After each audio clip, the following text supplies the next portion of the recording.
Good day, family. Thank you for tuning in to Wholesome Revolution with your host, Prince and Sandra Osei-Jamfi. This is your program which causes you to reflect on wonderful, exciting, refreshing, liberating stuff. This morning, the topic for conversation is understanding and celebrating sibling uniqueness. Take it away, Prince. Thank you, once again for connecting. Before we, making any further comment, I would want us to read Proverbs chapter number 22, verse 6. So Proverbs 22, verse 6, please.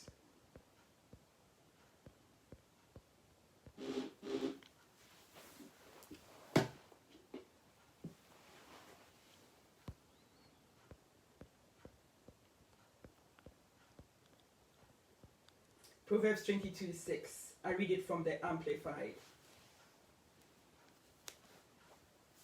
It says that, train up a child in the way he should go, teaching him to seek God's wisdom and will for his abilities and talents. Even when he is old, he will not depart from it.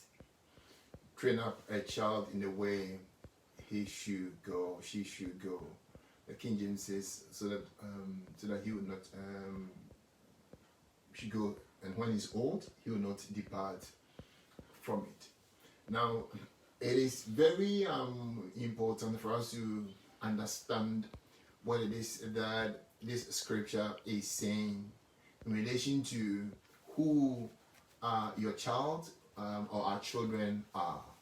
It's very important. And sometimes when we read this, we think, God has given us this divine mandate for us to coach them, make structures and things for them to be able to go the path they should go. So they come to us, we think they know nothing, they are empty, and so we've got this sacred mandate to tell them what school to go to, what course to do, sometimes even who to marry and where to live and where to work and all that. But the truth of the matter is that we've said it before in our on this program, that God says He has created us in His image and also in His likeness.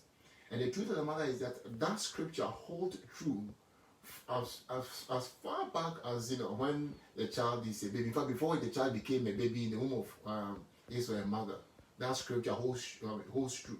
It means that person or that child is coming out of that womb in the image and also in the likeness of God. It's very important. And so it means this child has got the signature of God on him. God is fully, God is in, to the brain, if I can put it that way. So it is important for parents to understand that our kids do not come empty-handed. Now, our work or our involvement with our children is this, like it's written, train up a child in the way that he should go. In other words, the way has already been set by God. They come with their destinies intact. They come with their callings intact. They come with whatever that they've been created and created to do intact. Now, of course, in the Bible, few mothers were visited, and the angel told them, "You're gonna have a son, and this son is gonna do A, B, C, D, A, E, F, G, H, and all that." And sometimes people think, "Oh, when I gave birth to my child, no angel visited me, no Holy Spirit spoke to me, no prophet spoke to me, God did not speak to me." And so, the blueprint is not there. There's no clear cut, path for this child. That's not what it is. Every one of us, before we came, or we should put it this way, we came with our calling. We came with stuff that we were meant to do, and stuff that we were meant to even receive here on the face of this earth. So it is very, very important that parenting is not a duty where one goes to now navigate or help the child to navigate their path as to where to go. You, the parent, you are the one that is meant to learn. It's very important. And sometimes we think we are the teachers, we teach our kids and they don't know, we know they don't know. But to be honest with you, we are the one that's that we don't know, that we have to ask them or ask the manufacturer or the person who gave that child to us. And remember, when God gave that child to you, He did not say, He's not sitting in heaven. God came down Himself in that suit of that child. See, this is a beautiful mystery. This is a beautiful thing that when we all wrap our minds around it, parenting to me will be fairly easy task to undertake. Right. Because you understand that, you know what, one, the child is not a burden. Number two, he doesn't know what he's doing or she's doing. So when they get to teenage years, that they kind of want to step into their calling, or they want to step into who they truly are, it becomes a challenge, because they are challenging our authority, or they are challenging dignity, or ego, or arrogance. No, that's the arrogance. Sorry, I mean challenging what else that they are challenging. So we get all worked up and all that. But the truth of the matter is that they did not come empty-handed or empty-headed or empty-handed. They came with their calling intact. They came with everything intact. Are you with me? So please, it's very, very important for us to understand that. That's why we're talking about understanding and celebrating sibling uniqueness. Because when you have one or two or three of them, remember, every one of them is different. And sometimes you make mistake in trying to compare. Why are you not as studious as your brother? Why are you not as organized as your brother or your sister? Why are you not as calm as your brother or your sister? Why are you not this and that as the other? Why should he? Why should she? Are you with me? Why should she? Why should he? Some people are born, politicians. Public speakers. So from the get-go, they're just going to be talking much more than the sister who is probably going to sit behind the computer all day to just, crack figures and crack numbers. Are you with me? So please, this thing is, why are you not with that person? It's a language that we need to refrain from, because when the child is cut for something else, and so from babyhood he's going to act out that which is being cut for. That's why by that trait you'll be able to know, this is my child. I think there's a path that I feel God has got for him or her. So it is very, very, very important, people, whoever you are listening to us, that we all get to understand some of these things. It's very, very important. Please take it away. So the question really, from what you have said, is for us to first of all know who we are. And also who our children are. Because when we are able to identify that, then helping them would be very easy. And I know when we did the first session, there was a question which I would like to bring up, if it's okay. Sure. It says that, don't we also as parents have the power to convince our children on their profession? For example, my daughter wanted to pursue science education in SSS, but I thought her out of it because I realized she's struggling too much in the arts subjects, let alone science. Finally, when she completed university, she still wanted to pursue her master's program in hospital administration, which is science bias. Was I wrong in letting her abandon her science dream? So this is a question on board, and this is from what you are saying, getting to know who the child is. And how do you get to know? How do you know? First of all, this is how you get to know. It's a key. Please, don't create one in your head, for the child. Don't work anything, I want my child to be this, I want my child to be that. Subconsciously or unconsciously. In other words, tell yourself that this child has come here on the face of this earth with everything that he's going to be and he's going to do. It's like it's a destiny. Is not something you just pick it up here. You come with it, and so when you be able to clear your mind, so that's why it starts from you. When you manage to clear your mind, and you know what, I don't have any biases or biases toward this direction or that direction, and please mean it. Mean it.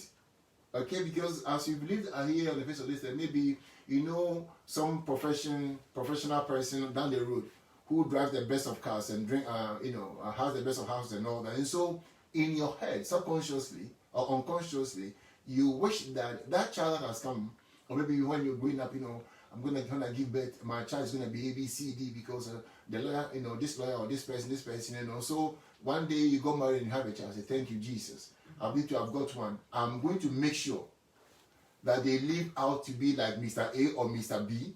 And so, you go to work and then you pay money, pump money into your education, extra classes. and the child is not even a material. I mean, not that he can't do. It's not his appetite. It's not something that he likes. We're pumping the child to go that direction because you really want to push that child to that direction. So when the child is not doing it, you go like, no, you are not serious in life, and it becomes tug of war. And the war is not because the child lacks ability or lacks discipline, because you want the child to sing your song or live up to your expectation. You know what? By so doing, sometimes you are going off tangent. You're going off the rail as far as the child's calling is concerned, because you wanted to fulfill your dream that you could not fulfill yourself, and that is not right. So first of all, we need to detox. If you've allowed even an iota of a drive or desire in you for where you want your child to go in terms of a profession, of course, no. Listen, we all want them to do well. That is bottom line. But nobody even wants them to do much more than the person who sent them and the person who lives inside of them. So the thing is, when you be able to do that, then you go to work with the child. You go to work with the child. And you keep assuring the child, this is my understanding, that you know what, listen, you haven't come empty-headed, regardless of what teachers say or don't say.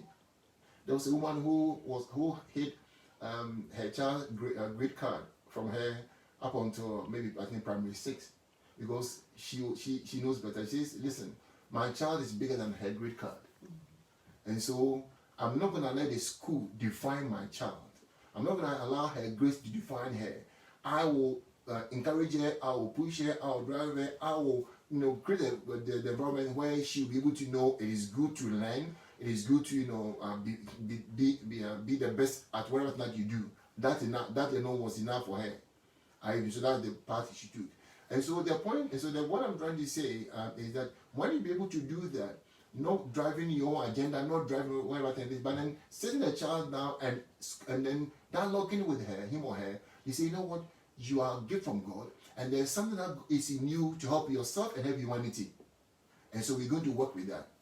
And so we let the child be herself, him or herself. Now I was saying earlier on that sometimes why some kids miss it or don't know what to do when they go to secondary school, university. Says for me is that when they were growing up, some of them heard things like, oh, my lawyer, oh, my doctor, oh, my this, oh, my that. And so the child grows up and he knows that I don't like law, or I don't like medicine. I don't want to go that direction. But because, what he really wants was not part of the list that he had growing up, he can't say, so what do you want to do? I don't know. Because, he didn't say, then who will tell you? She's also probably scared to tell you what she really, really wants to do. You understand? So it is important, first of all, to detox yourself from all these societal, preaching and teaching that says this is a successful profession, or if you do this, you've arrived, or you've accomplished this, and say to yourself, you know what, whatever thing it is that God has sent you on the face of this earth with, we're going to work with that. And please mean it. I say to my kids, you know what, whatever it is that you feel you want to do, tell yourself, I am going to be best at it. That is all. It is about being best at what you do. It could be anything and everything. That to me is the way to go. That to me, so what that means is that this child's drive for certain things is going to be different from this child drive for the other thing. We say something which we don't. We say we don't go that like what do you call it, sibling rivalry and all that. Something. If you really, really experience, if you really, really, as far as our energy and our feelings are concerned, if we are on point, there'll be rather, like we are saying here, sibling compliment and sibling celebration, and that's what we are talking about. And sibling, uniqueness. Because it's not a rivalry, it's uniqueness. But the parents are the ones that are meant to understand the uniqueness and start the celebration and start the jubilation and start everything in the process, so that everybody in the home feels I'm important, I'm unique, I'm celebrated. I went to school, I didn't get the A stars and all that, I got something lower, but then other things also, I am on top in that area. And so when I come up when I go to football field and I play and I do well, or when even somebody comes to our house and I accept the person, I'm so nice and generous with the people. These are wonderful things that one can celebrate. But you know what we've done to ourselves and the system is all grade card or examination results or big speech and all that. So if you do anything in between, okay, so if you did your bed and so what? A child does his bed, well done. This is an expression of a genius. I'm telling you, people, there's so many things we can do to really ramp up or really build our kids up. It might be small, but when it comes out from a mom or a dad in a very loving and caring way, the child will feel are on top of the world. So when they go out and somebody say, "Oh, you are not clever," Mama has already told them that for you to do your bed the way you did your bed, you are clever. No, if you are not clever, you couldn't do your bed the way you did it. If you aren't clever, you didn't be as caring as you are. So it's not going to mess his head up or her head up. So that is how I see. I think I don't know if you have yeah, that's how I see that. Thank you very much for that. So from what you are saying, I see that this really goes beyond even family setting. When we are able to understand and celebrate each other, it makes our world a better world. It does. Because everyone is unique and everyone is different. You don't expect someone to be just like you or someone to be just like them or someone to be just like him or her. Everyone is unique and everyone is different. And so we understand and we celebrate uniqueness and differences. And if we know this, it makes our world a better place, absolutely. A peaceful place, absolutely. A loving place. Absolutely.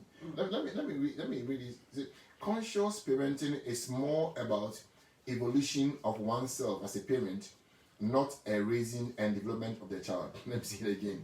Conscious parenting is more about evolution of oneself as a parent, not raising and development, not a raising and development of the child. Like we said earlier on, I think probably we are the one that need the parenting. In other words, we are the ones that have to unlearn so many things. We are the ones that have to say to ourselves, you know what, I don't really, I may not really understand who you are and what you carry. I'm going to learn. Not the one, okay, look, I'm an adult, I've been back to you. And so the one that my mama used to bring me up, so I'm just going to think, you listen to me, I'm your mom. Listen to me. No, learn. Sometimes it's not a place for when kids do something that is you don't even like it. It's not a place for sermonizing the whole situation. And sometimes if you're like us who are preachers, you get a message. I mean, like I sit you down and coach you. And sometimes the kids don't need the coaching and the sermon and all the rest of it. Are you with me? So please, it is very, very, very very important. Sometimes when maybe, for example, I'm a minister and that's what I do. I'm a son of God, daughter. I'm a son of God. I do ministry. I preach. I teach, and things like that. The danger is that if you don't take care, I may want my children to toe my line because I want somebody to, maybe take the baton that we say or inherit my whatever. Because if you're an academic, the danger is that you would want your child to also to be academic or is associated, calling or associated environment. And of course, there's nothing wrong with you. But the truth of the matter is that ask yourself: is he or she created or cut for academia, or he or she is created for something else? Somebody is very artistic. What does he do? I bought all these kind of whatever. So when I die, you take over without even consulting the child if that is his or her drive or not. And so what we tell you, if you don't toe that line, it's like you betray the family and like you betray your dad. Please. That is why, like you say, we are saying, that's why some people are not happy in life. Some people go to do certain courses, certain profession. Middle of it, they say to themselves, I'm in a wrong profession, but it's too late in their thinking to change. It's too late in their thinking. Of course, it's not. In their thinking to reverse, right? Because their mama, their papa push them, so they too will feel, this is my son, this is my daughter. Because if you're the daughter or the son does anything else, they don't think they have the trump card to show, hey, here am I. People, the kids are not our bona fide, they are not our properties. I repeat, the children do not belong to us. We are blessed in the process of God creating and expressing himself on the face of this earth, you and I were co-opted in or brought into the picture to say, you take care of A and B and C, or you be part, not even take care, be part of what I'm doing. So it's a big honor from God. So when you give birth, please don't cut the umbilical cord. I know you cut it, at birth, but don't cut the umbilical cord between the giver and the whole parenting and the whole operation and the whole, if you like, operation. Continue to stay in tune with the giver. And the good news is that the spirit of the child, the spirit of the child carries the DNA, carries the signature. Let me just quickly read something here. I said, please let's remember this like a mantra or an anthem. Hear this. I've written here. You are raising a spirit throbbing with his own signature. Yeah, you are raising a spirit that is beating with his own signature. That's all you are raising. So it's not some empty barrel or whatever. This is a composed, put together individual that God has given to you. Don't allow anybody. So fulfillment comes when I'm doing what God has called me to do. That's how we feel fulfilled. And like we've always said, to me, everybody is a genius. But I don't know how people measure a genius.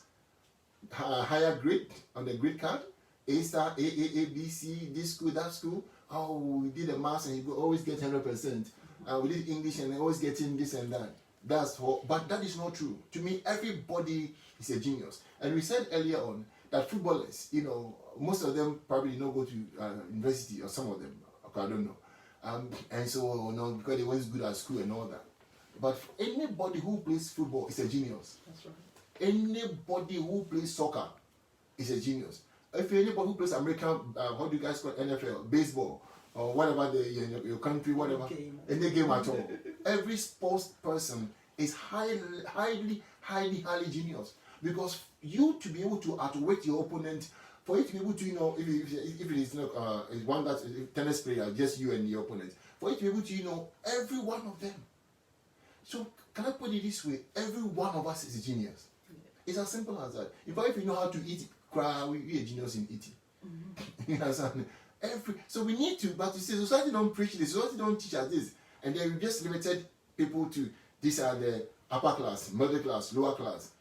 And so everybody wants to be in that echelon, that class. And so if you are not there, it's like you have not arrived. And people are killing themselves, people are not happy, people are, and all that. And, it's great. That's why we're learning some of these things. Listen, your child might be a little, it's still not late. Your child could be an adult in university, it's still not late. Because some of them go to university and they say to themselves, sorry mom, sorry dad, I think this course is not for me. I made the wrong choice.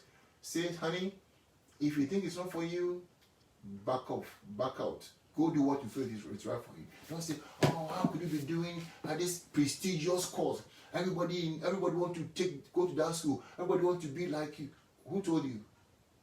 And then so he goes to that course and then he comes at the end of it and he's so happy. Is that what you want? If you hear stories of people going mental, people killing themselves because of a path that they're taking, that they know within themselves that that's not what they were cut to for and they're cut to do. You see, so it is very important. Please, if your child does his or her bed, let him know that's what geniuses do. They do their bed. Look at you. No, listen. Let me say this. Don't tell them to a genius do their bed so that they go and do. Well, it's when they've done it. Yeah. So in this case, whatever it is that they do. Yes. Whatever. Look at how you were able to put your shorts on or your pants on. How you were able to help your brother from the upstairs to downstairs. Boy, you are such a smart boy. You are such a you are more than activities. We are more. I mean, please, it's not. That's the truth. You see, you are not making it up, but that's the truth. Let's keep pumping them. Yeah, so that we don't unconsciously create rivalry where there is none. We don't unconsciously create tension. You're not like a brother. You don't want to stay. You are lazy. Let me say this. Before, I used to think that my big girl was lazy. I used to think that. Then I realized this. Let me say this. This teaching is how it has helped some of us. We are the ones doing it, but like we saying earlier, anything that you focus on, you get more insight. So when we wanted to do this, it has changed my mind, so much. I mean, I thought I was doing well parenting. I mean, it was okay, but with this time of teaching and learning, oh boy, I can't even start telling you what is done to my sister. Then sometimes I'll see her maybe bake cake. I said to myself, but if you are lazy, you can't bake, like, you have to get up in the morning, whatever. Then I have to knock off that wrong thinking in my head, wrong word, wrong position, wrong conception about her. Because the thing is, people want to do certain things at the time that they want to do it. And some of us were also raised up from, where we were raised up. My grandmother says, if you go and do something, it is now. So I carried that unconsciously into my home. So when I wanted them to do something, it's like, when are you going to do it? Later. No, you can't do it later. Do it now. So if you don't do it now, and we'll be tasked if you don't do it at all, then that one, you're in trouble. You understand? But I realized, listen, they are also very sovereign and independent. They go their way, or they go their own thing that they are doing. Why must I say because they are not paying bills, so they are not doing so, they have nothing to do? Who told you? They've got their own worries, they've got their own concerns, they've got their own plans, they've got their own thing. So I need to work with the person. So what time do you want to do it? And then they tell me the time that they want to, not when I want them to do it. Listen, this was a tug of war, I'm telling you.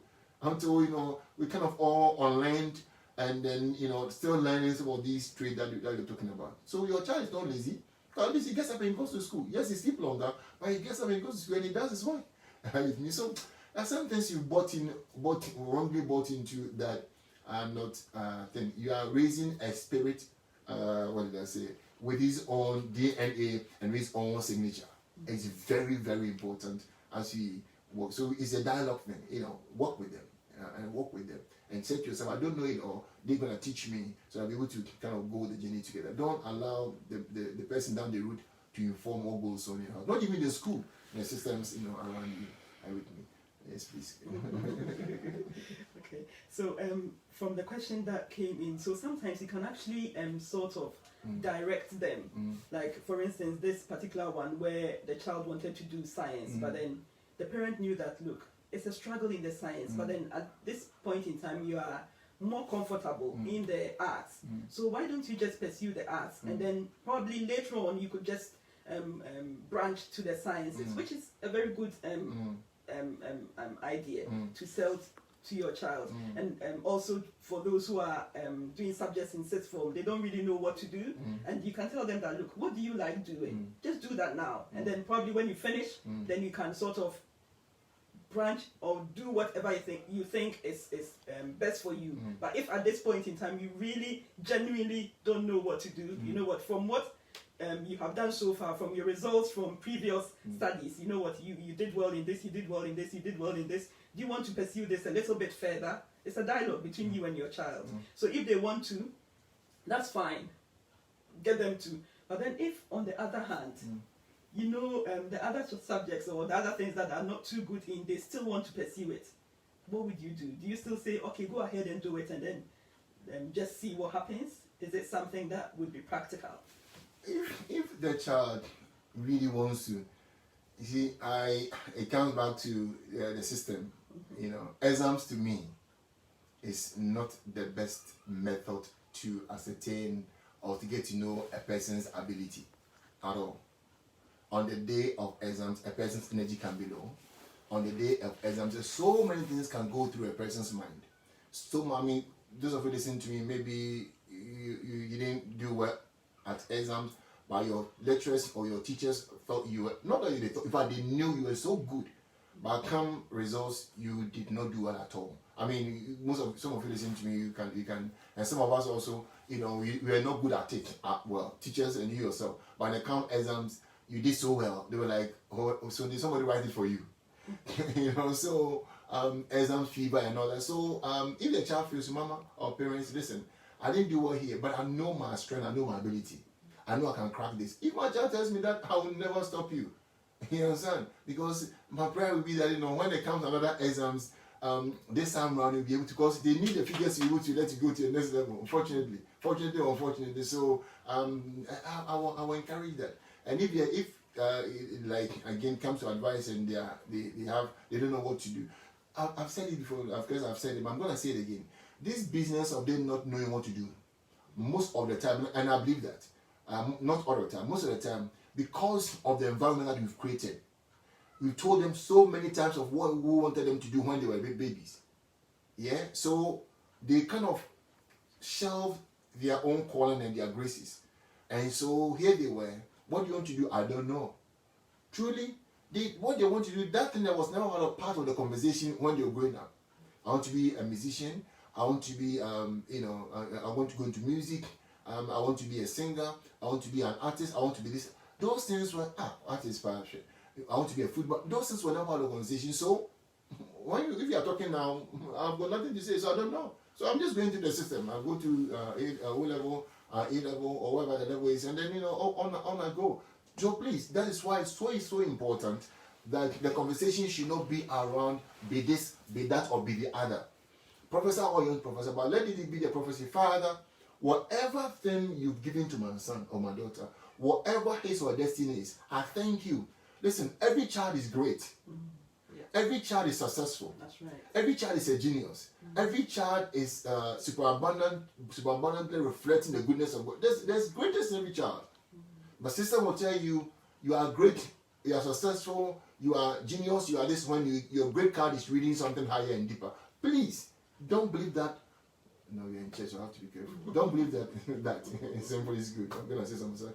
You're in church. So, and so work with them along those lines. And then keep affirming them. And as you keep on doing that, let me just throw this on. I was reading this book, and the lady said she celebrates her child's mistake. He said, any child, the child makes mistake, she tells the child, you know what, you are very brave, You are very brave, and I respect you for that. Or when even the child lies and he comes back and tells the truth, he said because we are in a system where when you tell truth, or when you stand up to good causes, you are seen differently. But for you to own up, because he said your dignity, your integrity was at stake, but you didn't care. You still went ahead and then you spoke the truth, so he said, I celebrate my child's mistake. So I've told her not to eat candies, and sometimes he eats candies, you come on me, sorry, I eat candy. But instead of mommy getting upset, say, thank you for telling me, you are very brave. And somebody said, but if you do that, your child is going to. He said, listen, when you let your child know he's brave, he's a genius, he's all these things, that thing gets into his system or her system, and he walks away thinking, I am brave, I'm courageous, I am bold, I am genius, and so I can act properly. I can act the way that I'm meant to act. He said that one rather works better than when they are covering things up and they are and all that. To me, that is so true, because when you speak to a person's potential, they live out their true identity. That's right. I repeat, when you speak to a person's ability and their potential, they live out their true identity and their true nature. But when you always weigh them down and bring them down and look down on them, they cover things. They are slow. They are this. They are that, and the other. You see, so it is very very important for us to work it out from the baby side, babyhood, and all that. Like I said, when your father is this lawyer or this person, guess what? The danger is that you have to be like me, and all that. But there's nothing wrong being like you. But if they have not been called to be like you, please ask the giver of that signature, and he'll tell you who this child is meant to be. There are some people we can go on and on had they told the line of their parents, maybe certain medications, certain solutions, certain things, you don't have been able to have them. Why? Because it was because they stood out of the crowd and they looked within and said, this is my passion, this is my calling. That is why we have certain solutions on the face of this earth, because they refuse.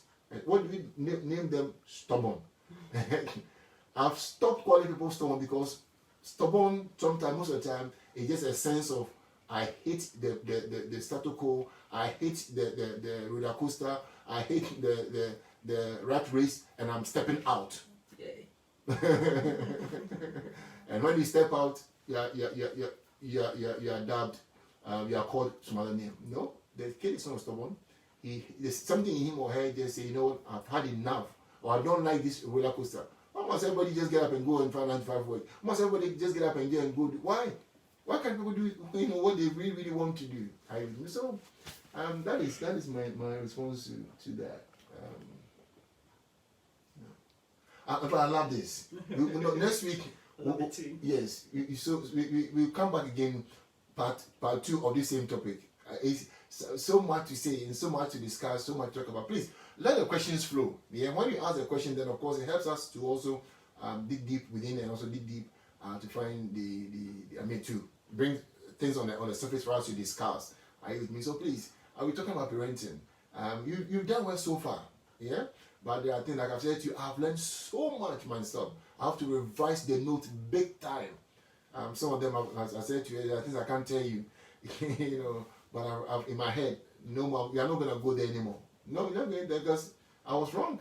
Or it wasn't perfect. Maybe I wasn't wrong, it wasn't perfect, or it wasn't the best. It's not so that maybe I might not be wrong, please get me right, I'm not saying you're wrong and right. It might not be wrong, but I might not be the best. Yeah? So that's why we're all learning. You've done well. Parenting, it's an art. You probably need PhD for that, for just being able to raise those, being part of the raising of that wonderful species and wonderful person. But hey, we are learning. We are all learning, and we are learning, so I'll be able to, help create a better society for all of us. Because the home creates a lot. The home is so everything. The home is everything. Thank you all so very much. We end it here. Make this in short. 30 minutes short. It's a noble task that God has called you and I into partnering with Him in that which He's given to us. Thank you all so very much. We love you dearly for watching, for participating, and for believing in the ministry that God has given. Thank you. Shalom. We'll meet again another time. Bye bye for now. Bye.